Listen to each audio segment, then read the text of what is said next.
একটি জায়গাতে CBI investigation করার স্কোপ নেই, সেটা হলো ক্রিমেশন ঘাট। আমি সিপি আছে, সিপি ব্যারাকপুর হেয়ার, এটাতে সিবিআই নেই। Please start new case and take appropriate action. রাজ্যে ক্ষমতায় আসার পর নতুন করে আরজিকর ফাইলস খুলেছে বিজেপি সরকার। 3 আইপিএস অফিসারকে সাসপেন্ড করেছেন মুখ্যমন্ত্রী। এবার শ্মশানে অভয়ার মৃতদেহ কেন দ্রুত দাহ করা হয়েছিল, কেন নিহতের পরিবারের সই ছাড়াই দাহ করা হয়, তা নিয়ে তদন্ত শুরু করল পুলিশ। আরজিকর কাণ্ডের দ্বিতীয় বর্ষপূর্তিতে স্মরণ সভায় গিয়ে এই কথা ঘোষণা করেন মুখ্যমন্ত্রী। আশ্চর্য হয়ে যাবেন, সিরিয়াল 3-তে ছিল, 1 করেছে। ক্রিমিশন কস্ট দিতে হয়, ক্রিমিশন কস্ট বাড়ির লোক দেয়নি, সিগনেচার করতে হয় বাড়ির লোককে, নো সিগনেচার। এখানে নির্মল ঘোষ, সোমনাথ দে, সঞ্জীব মুখার্জি,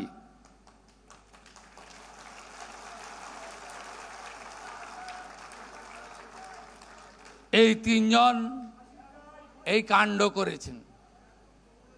আমি সিপি আছে, সিপি ব্যারাকপুর হেয়ার, এটাতে সিবিআই নেই।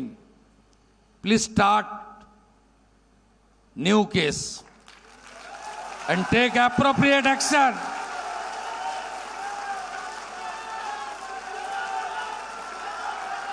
আমার যা করার আছে করব। অভয়া বলিনি, অভয়া বলিনি, অভয়া বলিনি, অভয়া বলিনি। মানুষ আমাদের জিতিয়েছে অভয়ার বিচার দিতে। আমার লিমিটেশনের মধ্যে আমি কমিটেড, আমি কমিটেড, আমি কমিটেড। মুখ্যমন্ত্রীর নির্দেশ পাওয়ার পর ইতিমধ্যেই তদন্ত শুরু করেছে খড়দা থানার পুলিশ। ব্যারাকপুর কমিশনারেটের খড়দা থানার পুলিশ গতকালই এই পানিহাটি শ্মশানের যিনি কর্মী ভোলানাথ পাত্রকে এই বিষয় নিয়ে জিজ্ঞাসাবাদ করেন এবং সমস্ত নথিপত্র খতিয়ে দেখে। সেদিন রাতে কারা টাকা পেমেন্ট করেছিল?